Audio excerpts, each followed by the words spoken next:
जय श्री राम भक्तों।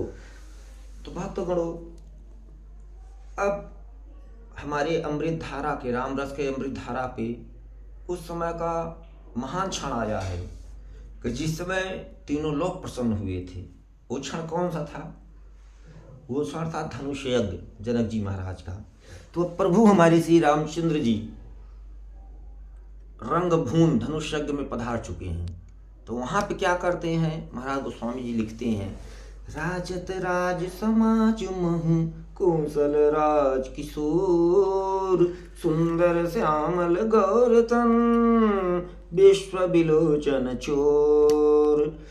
तो महाराज गोस्वामी जी लिखते हैं कि सुंदर सांवले गोरे शरीर वाले तथा विश्व भर के नेत्र को चुराने वाले कौशलधीश के कुमार राजसभा में इस प्रकार सुशोभित हो रहे हैं प्रभु श्री रामचंद्र जी। भक्तों, सहज मनोहर मूर्ति दो कोटि काम उपमा लघु सो शरद चंद निंदक मुखनी के नीरज नयन भाव तेजी के। तो दोनों मूर्तियां स्वभाव से ही बिना किसी बनाव श्रृंगार के ही मन को हरने वाली हैं। करोड़ों कामदेव को उपमा भी उनके लिए तुच्छ है, छोटा। उनके सुंदर मुख शरद पूर्णिमा के चंद्रमा की भी निंदा करने वाले हैं, उसे नीचा दिखाने वाले हैं। और कमल के समान नेत्र मन को बहुत ही भाते हैं। चितवन चारु मार मनोहरनी भावती हृदय जाति नहीं बरनी कल कपोल श्रुति कुंडल लोला चिमुक अधर सुंदर मृदु बोला। तो सुंदर चितवन सारे संसार के मन को हरने वाले हैं प्रभु के, हमारे श्री राम जी के। और कामदेव के भी मन को हरने वाले हैं। वह हृदय को बहुत ही प्यारी लगती हैं, पर उनका वर्णन भक्तों नहीं किया जा सकता। प्रभु श्री रामचंद्र जी की हमारी सुंदरता की सुंदर उनके गाल हैं, कानों में चंचल झूमते हुए कुंडल हैं, ढोड़ी अधर ओंठ सुंदर हैं, कोमल वाणी है प्रभु श्री रामचंद्र जी के। कुमुद बंधु कर निंदक हासा भृगुट विकट मनोहर नासा भाल विशाल तिलक झलकाई कच बिलो के अले अवलिल जाही। तो हंसी चंद्रमा की किरणों का तिरस्कार करने वाली है, भौहें टेढ़ी और नासिका मनोहर है, ऊंचे चौड़े ललाट पर तिलक छलक रहे हैं, दीप्तिमान हो रहे हैं। काले घुंघराले बालों को देखकर भौरों की पक्तियां भी लजा जाती हैं। पीत चौतने सिर सुहाई कुसुम कले बिच बीच बनाई रेखे रुचिर कंबु कलगीवा जन त्रिभुवन सुषमा की सीवा। तो पीली चौकनी टोपियां हैं, सिरों पर सुशोभित हैं, जिनके बीच बीच में फूलों की कलियां बनाई काढ़ी हुई हैं। शंख के कमान सुंदर गोला गले के मनोहर 3 रेखाएं हैं, जो मानो तीनों लोक की सुंदरता की सीमा को बता रही हैं। कुंजर मणिकंठा कलित उरिंतोल सकामा बिखब कंद के हरिठमन बल निधि बाहु विशाल। तो हृदयों पर गजमुक्ताओं के सुंदर कंठे और तुलसी की मालाएं सुशोभित हैं। उनके कंधे बैलों के कंधे की तरह ऊंचे एवं पुष्ट हैं, ऐसे एड़ खड़े होने की शान है, सिंह सी है। और भुजाएं विशाल एवं बल के भंडार हैं। कटितु नीर पित पट बांधे कर सर धनुष बाम बर कांधे पीत जग उपबी सुहाए नख सिक मंजु महा छबिछाई। तो कमर में तरकस और पीताम्बर बांधे हैं, दाहिने हाथों में बाण और बाएं सुंदर कंधों पर धनुष तथा पीले यज्ञोपवीत जनेऊ सुशोभित हैं। नख से लेकर शिखा तक सब अंग सुंदर हैं प्रभु श्री रामचंद्र जी दोनों भाई के। महान शोभा छाई हुई है। देखी लोग सब भय सुखारे इकटक लोचन चलत न मतारी हर से जनक देखी दो भाई मुनिपद कमल गहे तब जाई। तो उन्हें देखकर सब लोग सुखी हुए, प्रसन्न हुए। नेत्र सबके एकटक निमेष सुन अर्थात पल के गिरती उठती नहीं, एकटक लगी है। और तारे पुतलियां भी नहीं चलती।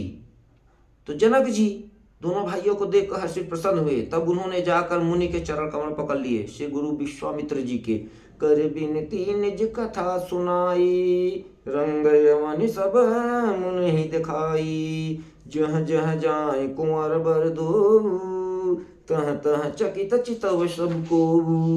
विनती करके अपनी कथा सुनाई और मुनि को सारी रंग भूमि यज्ञशाला दिखलाई। तो मुनि के साथ दोनों श्रेष्ठ राजकुमार जहाँ जहाँ जाते हैं वहाँ वहाँ सब कोई आश्चर्यचकित हो प्रभु को देखने लगते हैं। निज निज रुख राम ही सब देखा, को न जान कछु मरम विशेखा। भली रचना मुनि ने प्रसन्न कहूँ, राजा मुदित महासुख लहऊँ। तो सब ने श्री राम जी को अपनी अपनी ओर ही मुख किए हुए देखा, परंतु इसका कुछ भी विशेष रहस्य कोई न जान सका। तो मुनि ने राजा से कहा कि रंगभूमि की रचना तो बड़ी सुंदर है। विश्वामित्र जी जैसे निष्प्रिय विरक्त ज्ञानी मुनि के रचना की प्रशंसा सुनकर मुख से गुरु के राजा बहुत प्रसन्न हुए। जनक जी उन्हें बड़ा सुख मिला, आनंद। सब मंचन ते मंच एक सुंदर विशद विशाल, मुनि समेत दो बंधुतः बैठारे महिपाल। तो सब महल मंचों में से एक मंच अधिक सुंदर उज्जवल विशाल था, बड़ा। तो स्वयं राजा ने मुनि सहित दोनों भाइयों को उस पर बैठाया। प्रभु ही देख सब निपहि हारे, जनुरा के उदय भय तारे। असी प्रतीत सबके मन माही, राम चाप तो रब सकनाही। तो प्रभु को देखकर सब राजा हृदय में ऐसे हार गए, निराश और उत्साहहीन हो गए, जैसे पूर्ण चंद्रमा के उदय होने पर तारे प्रकाशहीन हो जाते हैं। उनके तेज को देखकर सबके मन में ऐसा विश्वास हो गया कि प्रभु श्री रामचंद्र जी ही धनुष को तोड़ेंगे, इसमें संदेह ही नहीं है।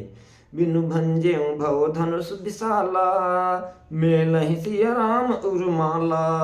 अस विचार गमन घर भाई, जसु प्रताप बल तेज गवाई। इधर उनके रूप को देखकर सबके मन में निश्चय विश्वास हो गया कि श्री शिव जी के विशाल धनुष को जो संभव है ना टूट सके। बिना तोड़े भी सीता जी श्री रामचंद्र जी के गले में ही जयमाला डालेंगी, अर्थात दोनों तरह से ही हमारी हार होगी और विजय रामचंद्र जी के हाथ में रहेगी। यो सोचकर वे कहने लगे कि हे भाई, ऐसा विचार कर यश प्रताप बल तेज गंवाकर अपने अपने घर चलो। बिहसे अपर भूप सुनि बानी, जे अविवेक अंध अभिमानी। तोरे धनुष बेवायहूँ अवगाह, बिन तोरे को कुंवरी बियाह। दूसरे जो अविवेक अंधे हो रहे मूर्ख अभिमानी राजा थे, यह बात सुनकर बहुत हंसे। उन्होंने कहा कि धनुष तोड़ने पर भी विवाह होना कठिन है, अर्थात सहज में ही हम जानकी जी को हाथ से नहीं जाने देंगे। फिर बिना तोड़े तो राजकुमारी को ब्याह ही कौन सकता है। एक बार कालों किन हो, सियहित समर जितब हम सो। यह सुनि अवर मही मुस्काने, धर्मशील हरि भगत सयाने। तो अभिमानी राजा कहते हैं कि काल ही क्यों ना हो, एक बार तो सीता जी के लिए उसे हम युद्ध में जीत लेंगे, काल को भी।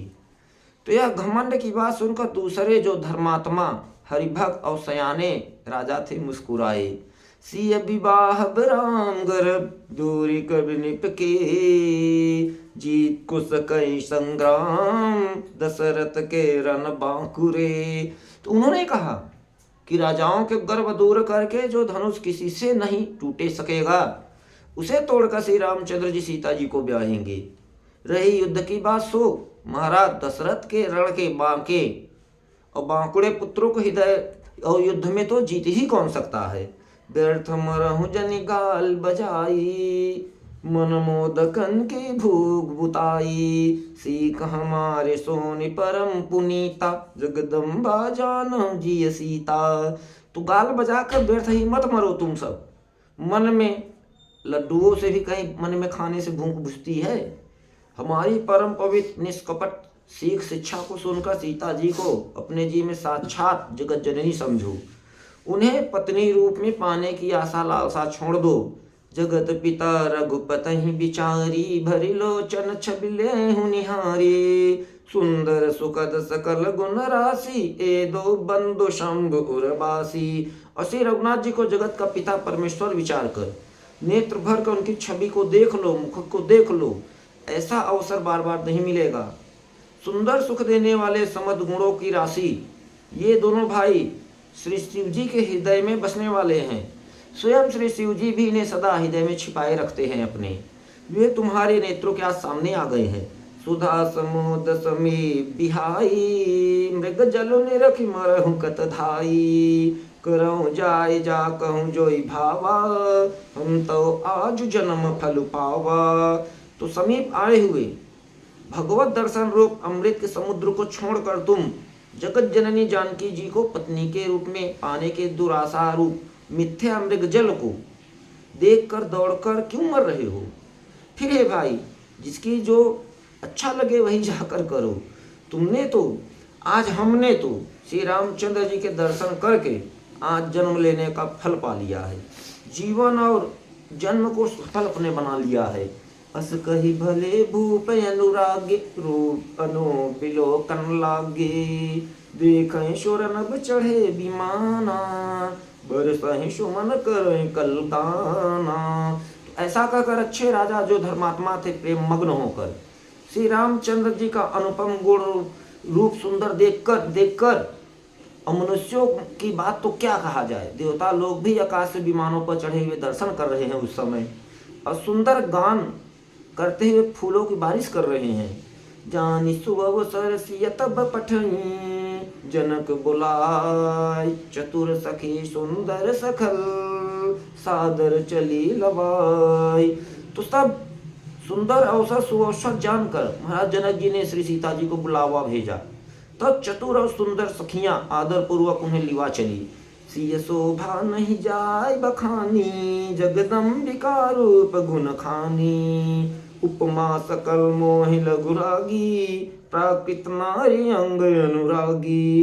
रूप और गुणों की खान जगत जननी श्री जानकी जी की शोभा का वर्णन ही नहीं हो सकता।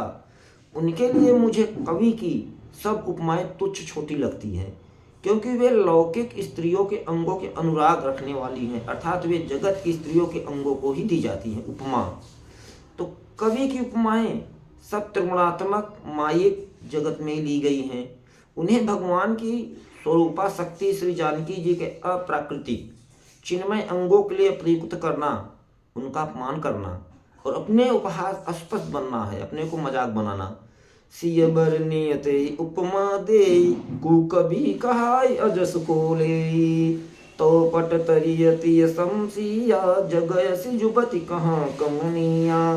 तो श्री सीता जी के वर्णन में उन्हीं उपमाओं को देकर कौन कुकवि कहलाए और अपयश का भागी बने, अर्थात श्री सीता जी के लिए उन उपमाओं का प्रयोग करना सुकवि के पद से नीचे गिरना है और अपकीर्ति को मोल लेना है। तो कोई भी सुंदर कवि ऐसी नादानी अनुचित कार्य तो नहीं करेगा। यदि किसी स्त्री के साथ श्री सीता जी की तुलना की जाए तो जगत में ऐसी सुंदर युवती ही कहाँ है जिसकी उपमा उन्हें दी जाए। गिरा मुखर तन अर्ध भवानी, रतियति दुखित अतन पति जानी। बिख बारुनी बंधु प्रिय जेहि, कहीं रस रमा सम किम देहि। तो पृथ्वी की स्त्रियों की तो बात ही क्या, देवताओं की स्त्रियों को भी यदि देखा जाए तो हमारी अपेक्षा कहीं अधिक दिव्य सुंदर हैं। तो उसमें सरस्वती जी बहुत बोलने वाली हैं, बहुत बोलती हैं। पार्वती जी अर्धांगनी है, उनके आधा अंग शिव के है, अर्थात नारी टेश्वर के रूप में उनका आधा ही अंग स्त्री का है, शेष आधा अंग पुरुष शिव जी का है। कामदेव की स्त्री रति पति को बिना शरीर का अनंग जानकर बहुत दुखी रहती हैं हमेशा। उनके विख मद जैसे हैं और समुद्र से उत्पन्न होते नाते स्त्री प्रिय भाई हैं। उन लक्ष्मी जी के समान तो जानकी जी कहाँ कैसे कहा जाए। जो छवि सुधा पयो निधि होई, परम रूप में कछुप सोई। शोभा रज मंदर सिंगारू, मथय पानी पंकज निज मारू। तो जिन लक्ष्मी जी की बात ऊपर कही गई है वे निकली थी खारे समुद्र से, जिसको मथने के लिए भगवान ने अति कर्कश पीठ वाले कच्छप का रूप धारण किया। रस्सी बनाई गई महान विखधर वासुकी नाग की और मथाने का कार्य अतिशय कठोर मंदराचल पर्वत ने की। उसे मथा सारे देवताएं दैत्यों ने मिलकर जिन लक्ष्मी जी को अतिशय शोभा की खान अनुपमा सुंदरी कहते हैं, उनको प्रकट करने में हेतु बने, कारण बने, ये सब असुंदर एवं अस्वाभाविक कठोर उपकरण हैं। ऐसे उपकरणों से प्रकट हुई लक्ष्मी जी श्री जानकी जी की समता को कैसे कर सकती है, पा सकती है। हाँ, इसके विपरीत यदि छवि रूपी अमृत का समुद्र हो, परम रूप में कच्छप हो, शोभा रूप रस्सी हो, श्रृंगार रस पर्वत हो, और उस छवि को समुद्र को स्वयं कामदेव अपने ही कर कमल हाथ से मथे, यही विधि उपजय लक्ष्य जब सुंदरता सुखमूल, तदपि सकोच समेत कभी कहाँ से असमतूल।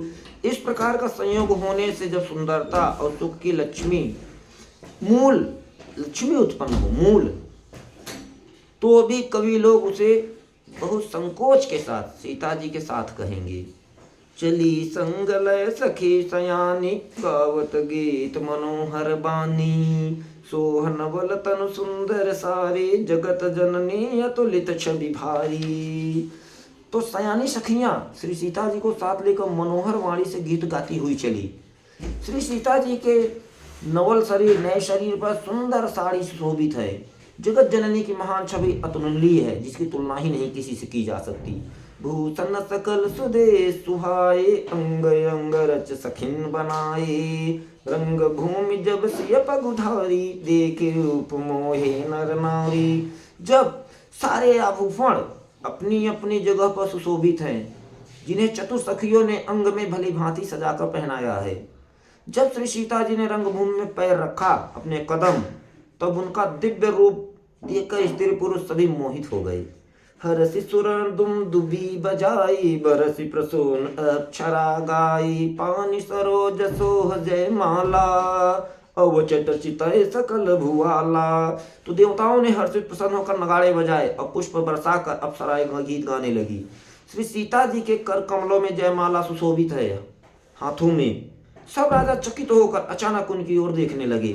सिय चकित चित राम ही चाहा, भय मोह बस सब नर नाहा, मुनि समीप देखे दो भाई, लगे ललित लोचन निधि पाई। श्री सीता जी चकित चित्त से प्रभु श्री रामचंद्र जी को देखने में लगी हैं। तब सब राजा लोग मोह के वश हो गए। श्री सीता जी ने मुनि के पास बैठे हुए दोनों भाइयों को देखा तो उनके नेत्र अपना खजाना पाकर ललचाकर वहीं श्री रामचंद्र जी में जा लगे, स्थिर हो गए। गुरुजन लाज समाज बड़, देख से सकुचान, लागी बिलोकन सखिन तन, रघुबीर ही उरी आन। परंतु गुरुजनों की लाज से तथा बहुत बड़े समाज को देखकर श्री सीता जी सकुचा गई, शर्मा गई। वे श्री रामचंद्र जी को अपने हृदय में लाकर सखियों की ओर देखने लगी। राम रूप यरुषि छवि देखे, नर नारिन परिहरि निमेखे, सोचहि सकल कहत सकुचाहि, विदिशन विनय करहि मन माहि। श्री रामचंद्र जी का रूप और श्री सीता जी की छवि देखकर स्त्री पुरुष पलक मारना छोड़ दिया, झपकी लेना। सब एकटक उन्हीं की ओर देखने लगे। सभी अपने मन में सोचते हैं पर कहते सकुचाते हैं कहने में। मन ही मन कहते हैं कि वे विधाता से विनती करते हैं। हरु बिदु बेग जनक जड़ताई, मति हमारी अस देहु सुहाई, बिनु विचार पनु तज नर नाहू, सिया राम कर कर विबाहु। तो हे विधाता, महाराज जनक जी की मूर्खता को शीघ्र हर लीजिए और हमारी ऐसी सुंदर बुद्धि उन्हें दीजिए कि जिसके बिना ही विचार किए राजा अपना प्राण छोड़कर श्री सीता जी के विवाह श्री रामचंद्र जी के साथ कर दे। जगु भल कहीं भाव सब काहू, हटकीने अंतुर दाहू, एहि लालसा मगन सब लोगु, बरु सांवरे जान की जोगु। संसार उन्हें भला कहेगा क्योंकि यह बात सब किसी को अच्छी लगती है। हट करने से अंत में हृदय जलेगा, पीड़ा होगी। सब लोग इसी लालसा में मग्न हो रहे हैं कि जानकी जी को योग्य वर तो प्रभु श्री सांवला श्री रामचंद्र जी ही हैं, सांवले। तब बंदी जन जनक बुलाए, बिरदावली कहत चली आए, कहनि पुजाई कहाँ पन मोरा, चले भाटहिय हर्ष न थोरा। तब राजा महाराज जनक जी ने बंदी जनों भाटों को बुलवाया। वे वीरदावली वंश की कीर्ति का गान करते हुए चले आए महाराज जनक जी के पास और जाकर कहा, महाराज जनक जी ने उनसे कहा वीरदावली भाटों से कि मेरा प्रण सबसे कहो। भाट चले, उनके हृदय में कम आनंद सुख ना था प्रेम।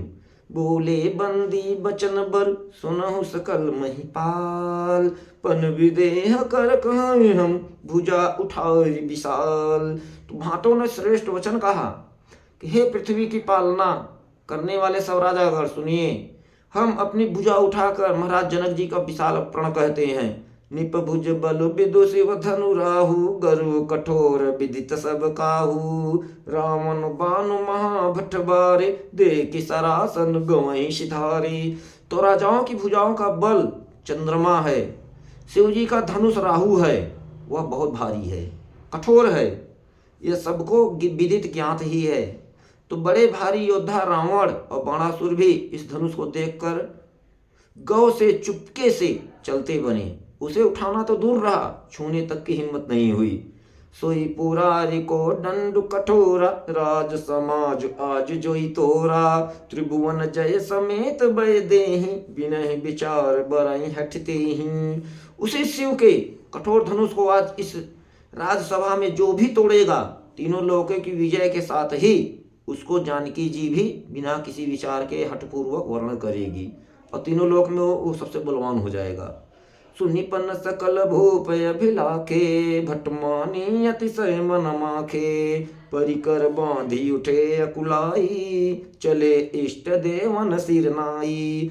प्रण को सुनकर सब राजा ललचा उठे। जो वीरता के अभिमानी थे वे मन में बहुत ही तमतमाए, तो कमर कस कर अकुला कर उठे और अपने इष्ट देव को सिर नवाकर चले धनुष तोड़ने। तमकिता किता किता शिव धनु धरही, उठई न कोटि भांति बलु करही। किनके कछु विचारु मन माही, चौप समीप महीप न जाही। वे तमतमा कर उठे बड़े ताव से, तो शिव जी के धनुष की ओर देखते हैं और फिर निगाह जमा कर उसे पकड़ते हैं खूब और करोड़ों भांत से जोर लगाते हैं, पर वह उठता नहीं, हिलता तक नहीं। तो जिन राजाओं के मन में कुछ विवेक बुद्धि थे वे धनुष के पास ही नहीं जाते हैं। तमकी धरई धन मूढ़ नृप, उठई न चलहि लजाई। मनहु पाई भट बाहु बल, अधिक अधिक गरुवाई। तो वे मूर्ख राजा तमक कर किटकिटा कर धनुष को पकड़ते हैं, परंतु जब वह धनुष नहीं उठता तो लजा कर सब चले जाते हैं। मानो वीरों की भुजाओं का बल पा पा कर धनुष अधिक का अधिक भारी होता जा रहा है। भूप सहस दस एक ही बारा, लगे उठावन ठरई नटारा। डगई न शंभु सरासन कैसे, कामी बचन सती मनु जैसी। तब 10,000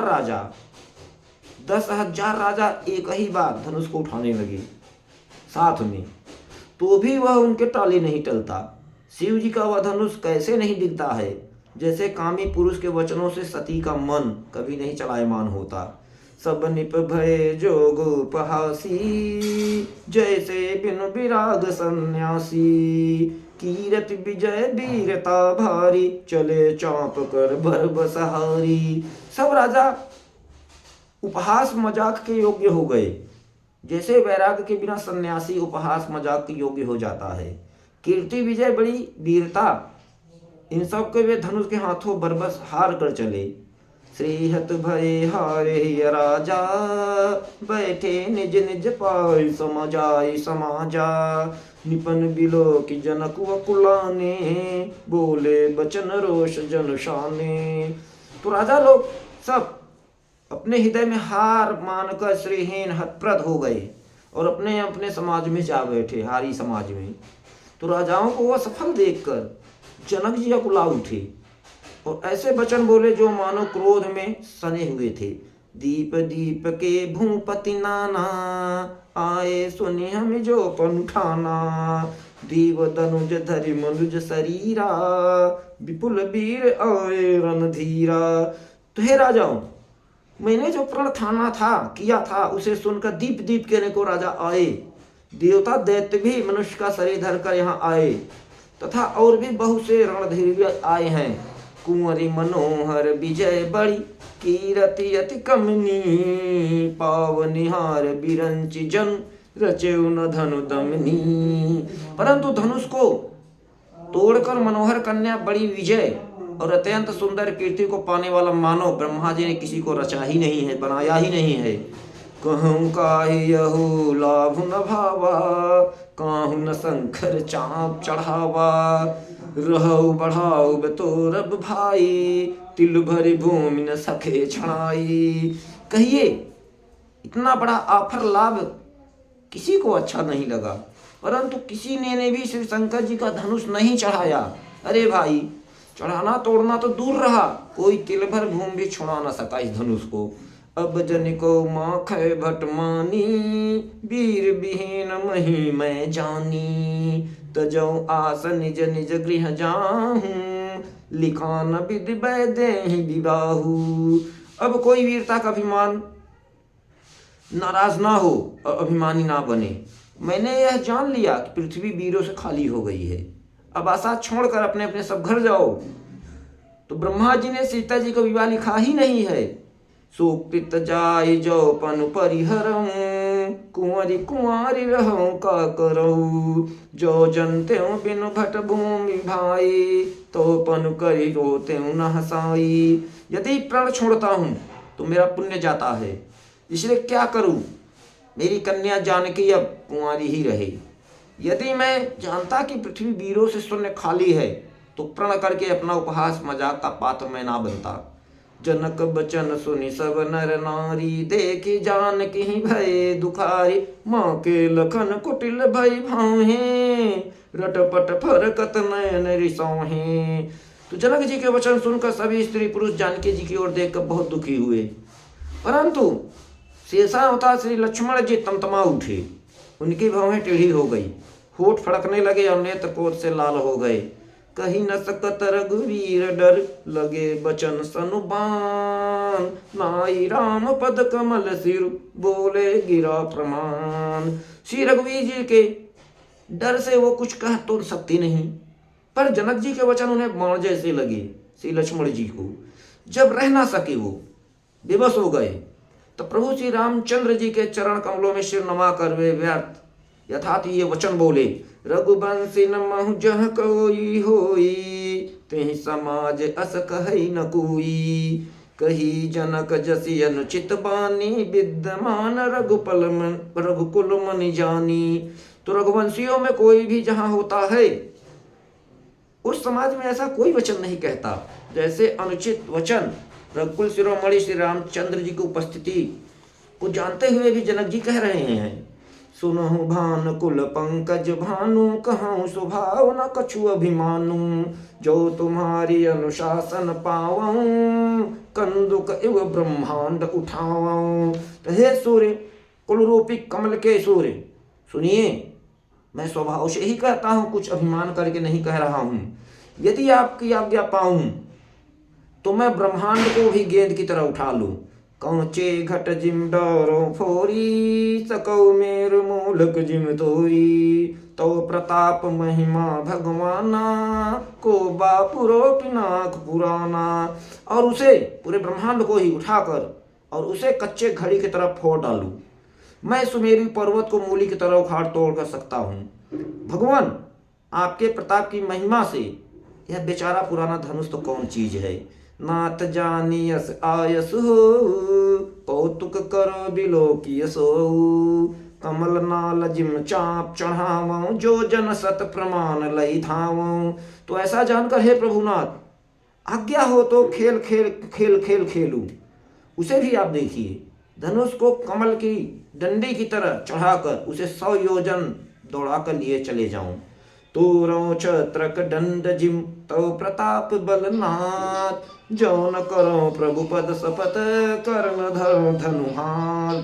हे नाथ, आपके प्रताप के बल से धनुष को कुकुर मुत्ते बरसाती छत्ते की तरह तोड़ डालूं। यदि ऐसा ना कर सकूं तो प्रभु चरण कमलों की शपथ सौगंध है आपके, फिर मैं धनुष और तरकस को कभी हाथ में भी ना लूं। लखन सकोप बचन जे बोले, डगमगानि महि दिग्गज डोले। सकल लोग सब भूम डेराने, सियहि हरस जनक सकुचाने। ज्यों ही श्री लक्ष्मण जी के क्रोध भरे वचन बोले कि पृथ्वी डगमगा उठी और दिशाओं के हाथी कांप गए। सभी लोग, सब राजा डर गए। श्री सीता जी के हृदय में प्रसन्नता हर्ष हुआ और जनक जी सकुचा गए।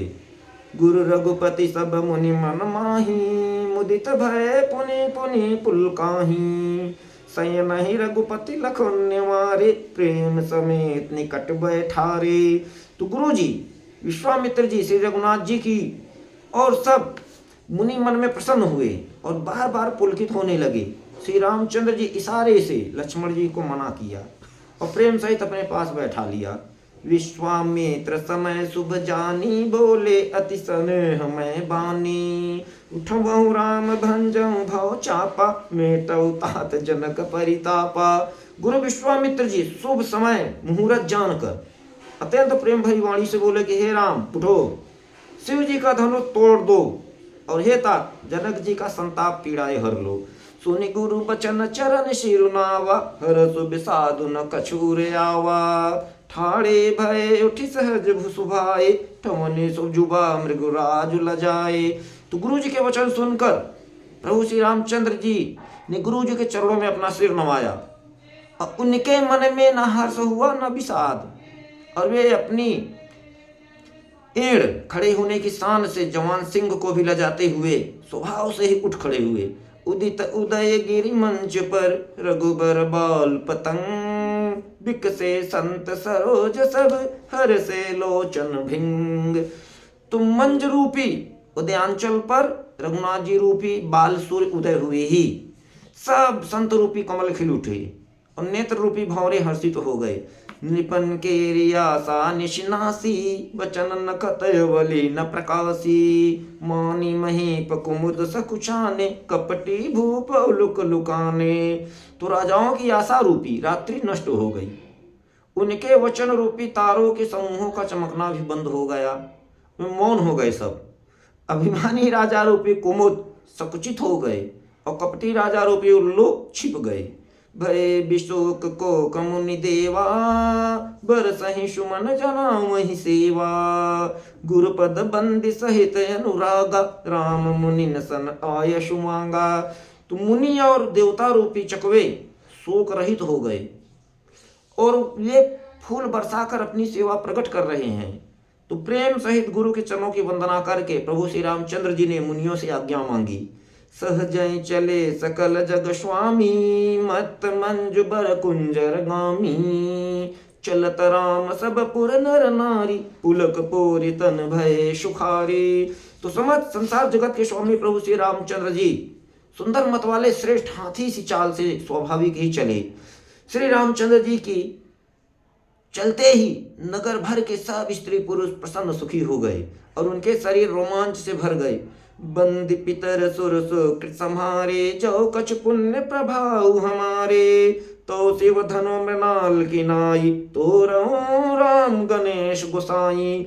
उन्होंने, सारे नगर वासियों ने पितर देवता की वंदना करके अपने पुण्यों का स्मरण किया। यदि हमारे पुण्यों का कुछ प्रभाव हो तो हे गणेश गोसाई, श्री रामचंद्र जी शिव धनुष को तोड़कर कमल की डंडी की भांति तोड़ डाले।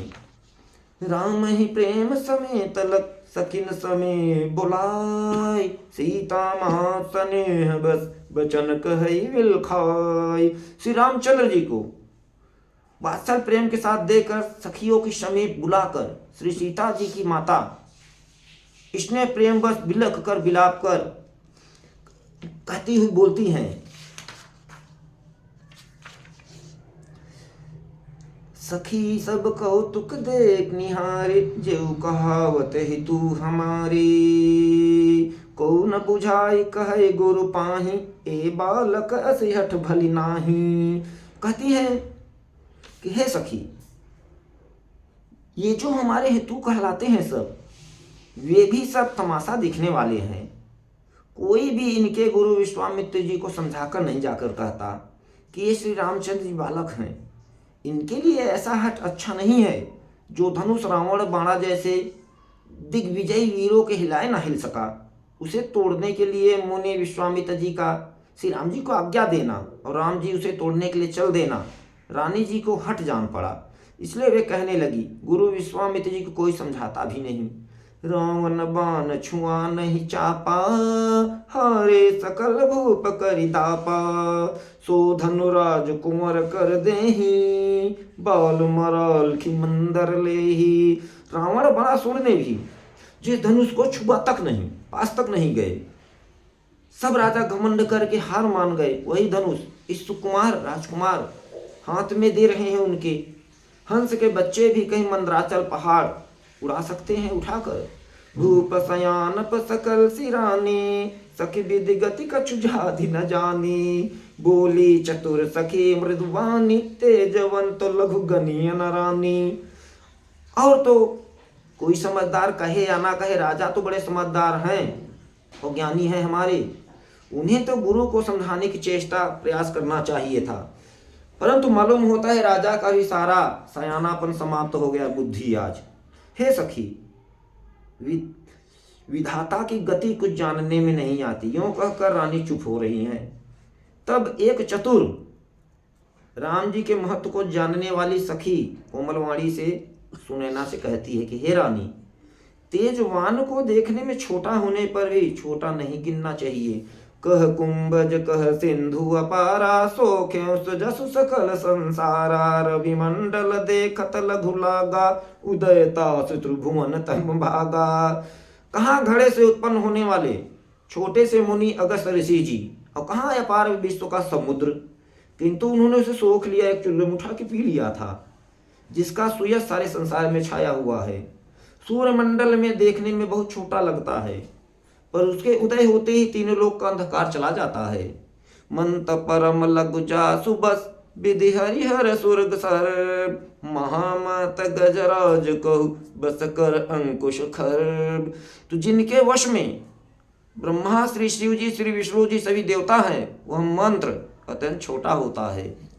महान मत वाले गजराज को छोटा सा अंकुश वश में कर लेता है। काम कुसुम धनुषायक लीने, सकल भुवन अपने बस कीने, देव तजय संशय यस जानी, भजबर धनुष राम सुनु रानी। तो कामदेव ने फूलों का ही धनुष बाण लेकर समस्त लोक को अपने बस में कर रखा है।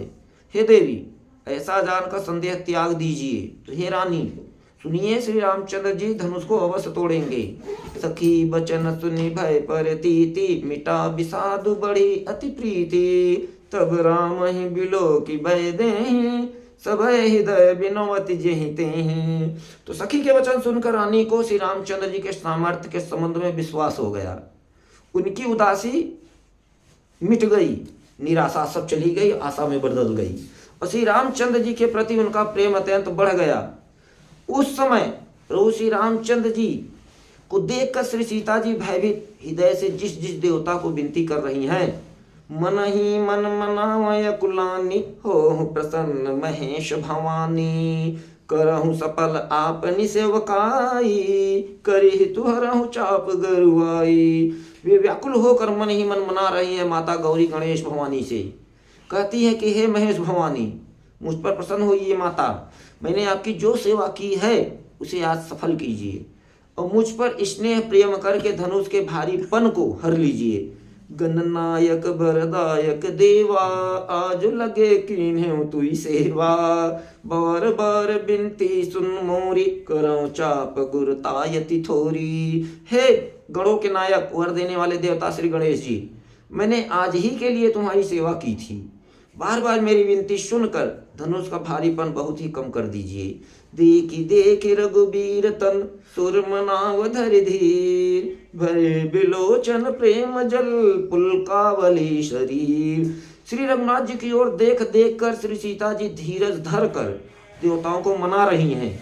उनके नेत्रों में प्रेम के आंसू भरे हुए हैं और शरीर में रोमांच हो रहा है। भक्तों, नीके निरख नयन भरि शोभा, पितुपन सोर बहुरी मन क्षोभा, तात दारुन हट ठानी, समुझत नहीं कछु लाभ नहानी।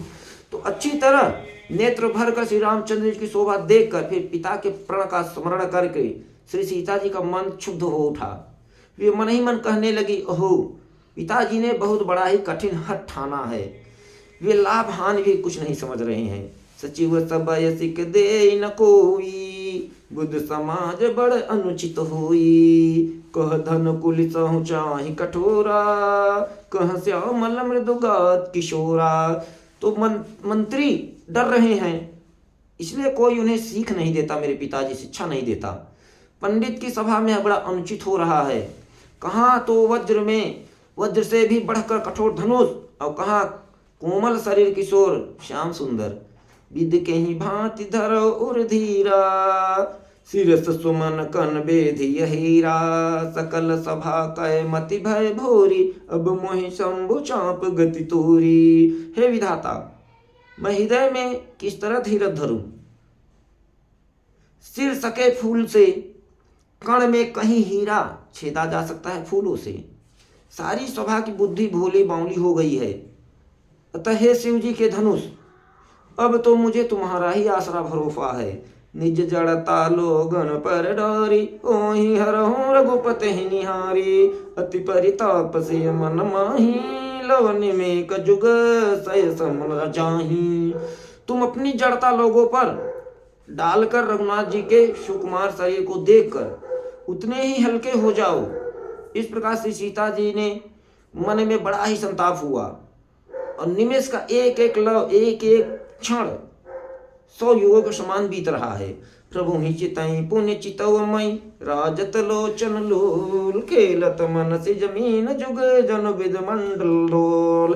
तो प्रभु श्री रामचंद्र जी को देखकर फिर पृथ्वी की ओर देखते हुए श्री सीता जी के चंचल नेत्र इस प्रकार सुशोभित हो रहे हैं, मानो चंद्रमंडल रूपी डोल में कामदेव की 2 मछलियां खेल रही हों।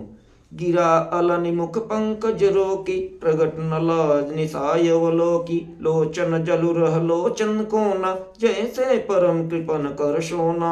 श्री सीता जी की वाणी रूपी भ्रमरी को उनके मुख रूपी कमल ने रोक रखा है, तो लाज रूपी रात्रि को देखकर वह प्रकट नहीं हो रही है। तो नेत्रों का जल नेत्रों के कोने कोए में ही रह जाता है, जैसे बड़े भाई कंजूस का सोना कोने में ही गड़ा रह जाता है। सकुची व्याकुलता बड़ी जानी, धर धीरज प्रतीत उर आनी। तन मन बचन मोर पनु साचा, रघुपति पद सरोज चितुराचा। तो अपनी बढ़ी हुई व्याकुलता उतावली जानकर श्री सीता जी सकुचा गई, लजा गई, और धीरज धरकर हृदय में विश्वास ले आई कि यदि तन मन और वचन से मेरा प्रण सच्चा है और श्री रघुनाथ जी के चरण कमलों में मेरा चित्त वास्तव में अनुरक्त है, तो भगवान सकल युरबासी, करहि मोहि रघुबर कहे दासी। जेहि के जेहि पर सत्य शनेहु, सोते ही मिलाई न कछु संदेहु। तो सबके हृदय में निवास करने वाले भगवान मुझे श्री रघुनाथ श्रेष्ठ श्री रामचंद्र जी की दासी अवश्य बनाएंगे। जिसका जिस पर सच्चा स्नेह प्रेम होता है वह उसे अवश्य ही मिलता ही है, इसमें कुछ भी संदेह नहीं है। प्रभु तन चितई प्रेम तन ठाना, कृपा निधान राम सब जाना। सियहि बिलो की तक धनु कैसे, चितव गरुड़ लघु ब्योल ही जैसे। तो प्रभु की ओर देखकर सीता जी ने शरीर के द्वारा प्रेम ठान लिया, अर्थात यह निश्चय कर लिया कि यह शरीर उन्हीं का होकर रहेगा या रहेगा ही नहीं। अब तो कृपा निधान श्री रामचंद्र जी अंतर्यामी है, वो सब जान गए। उन्होंने सीता जी को देखकर धनुष की ओर कैसे ताका, जैसे गरुड़ जी छोटे से सांप को देखकर ताकते हैं। लखन लखें रघुवंश मन, ताके उहर को दंड। पुलकी गात बोले बचन, चरण चाप ब्रह्मांड। इधर जब लक्ष्मण जी ने देखा कि रघुकुल मणि श्री रामचंद्र जी शिव जी के धनुष की ओर ताका है, उसे देखा है, तो वे शरीर से पुलकित प्रसन्न हो गए। अब ब्रह्मांड को अपने चरणों से दबाकर निम्नलिखित वचन बोले। दिस कुंजरहु कमठ यही कोला, धरहु धरन धरि धैर्य न डोला। राम चाहे शंकर धन तोरा, हो सजग सुनियाय सुमोरा। तो लक्ष्मण जी कहते हैं कि हे दिग्गजो, हे कच्छप, हे शेषनाग, हे वारा, धीरज धरकर पृथ्वी को थामे रहो अब, जिससे यह हिलने ना पावे। श्री रामचंद्र जी शिव के धनुष को तोड़ना चाहते हैं क्योंकि उसे तक लिया है। तो मेरी आज्ञा सुनकर सब सावधान हो जाओ। चाप समीप राम जब आए, नर नारी न सुर सुकृत मनाए। सब कर संशय अरु अज्ञानु, मंद महीपन कर अभिमानु। श्री रामचंद्र जी जब धनुष के पास आए समीप, तब सब स्त्री पुरुष ने देवताओं के पूर्ण को मनाया और सबका संदेह अज्ञान नीच राजाओं का अभिमान। भृगुपति के गर्भ गरुआई, सूर्य मुनि बरन के कदराई। सिय कर सोच जनक पछितावा, रानी न कर दारुण दुख पादावा। परशुराम जी के गर्भ की गुणता, देवता श्रेष्ठ मुनियों की कातरता भय, श्री सीता जी का सोच, जनक जी का पश्चाताप और रानी जी के दारुण दुख का दवानल जो आग जल रहा है। शंभु चाप बड़ बोहित पाई, चढ़े जाए सब संगु बनाई। राम बाहु बल सिंधु अपारू, चहत पारु नहीं को कड़कहारू। तो वे सब श्री शिव जी के धनुष रूपी बड़े जहाज को पाकर समाज बनाकर उस पर जा चढ़े हैं धनुष पर। और ये श्री रामचंद्र जी की भुजाओं के बल रूपी अपार समुद्र के पार जाना चाहते हैं, परंतु कोई केवट नहीं है। राम बिलो के लोग सब चित्र लिखे से देख, चितई से कृपायतन जानी विकल विषेक। श्री रामचंद्र ने सब लोगों को और देखा, उन्हें चित्र लिखे से एकटक देखकर फिर कृपाधाम श्री रामचंद्र जी ने जनक नंदनी श्री सीता जी की ओर देखा और उन्हें विशेष व्याकुल जाना। देखी विपुल विकल देही, निमिष बिहात कल्प सुनते ही। तुकित बार बिन जो तन त्यागा, मुझे करे का सुधा तड़ागा। तो उन्होंने जानकी जी सीता मैया को बहुत ही विहल देखा, व्याकुल। उनका एक एक क्षण एक कल्प के समान बीत रहा था। यदि प्यासा आदमी पानी के बिना शरीर छोड़ दे, मर जाए, तो उसके सिर मर जाने पर अमृत का तालाब भी क्या करेगा। का बरखा सब किसी सुखाने, समय चूकी पुनिका पछिताने। असजिय जान जान की देखे, प्रभु पुल के लखी प्रीत विशेखी। सारी खेती के सूख जाने पर वर्षा किस काम की, समय बीत जाने पर फिर पछताने से क्या लाभ। तो जी में ऐसा समझकर प्रभु श्री रामचंद्र जी ने जानकी जी की ओर देखा। उनका विशेष प्रेम लख कर वे पुलकित होकर प्रसन्न हो गए। गुरहि प्रणाम मन ही मन कीन्हा, अति लाघव उठाई धनु लीन्हा। दम क्यों दामिन जिम जब लयम, पुनि नभ घनु मंडल में भयम। तो मन ही मन उन्होंने गुरु जी को प्रणाम किया, प्रभु श्री रामचंद्र जी ने, और बड़ी फुर्ती जल्दी से धनुष को उठा लिया। जब उसे हाथ में लिया तो वह धनुष बिजली की तरह चमका और फिर आकाश के मंडल जैसा मंडलाकार हो गया। लेत चढ़ावत खचत गाढ़े, काहु न लखा देख सब उठाड़े। ते क्षण राम मध्य धन तोरा, भरे भुवन धुनि चौघोर कठोरा। तो लेते ही चढ़ाते और जोर से खींचते हुए किसी ने न लख पाया। इतनी फुर्ती से प्रभु श्री रामचंद्र धनुष को उठाए, चढ़ाए या खींचे। इन तीनों काम इतनी फुर्ती से हुआ कि धनुष कब उठा, कब चढ़ाया, कब खींचा, इसका किसी को कुछ पता न लगा। सब ने श्री रामचंद्र जी को धनुष खींचे खड़े देखा। उसी क्षण श्री रामचंद्र जी ने धनुष को बीच से तोड़ डाला और भयंकर कठोर ध्वनि सब लोक में भर गए। भरी भुवन घोर कठोर, रवर बाजित जिमार गुचले।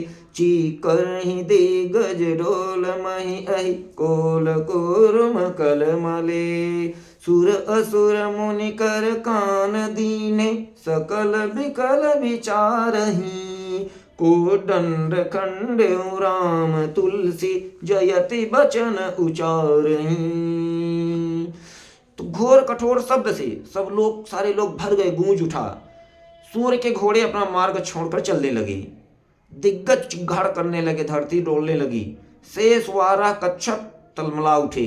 देवता राक्षस और मुनि कानों पर हाथ रखकर व्याकुल होकर विचारने लगे कि तुलसीदास जी कहते हैं, जब सबको निश्चय हो गया कि श्री राम जी ने धनुष को तोड़ डाला, तब सब श्री रामचंद्र जी की जय हो बोल उठे। बोलो श्री रामचंद्र भगवान की जय।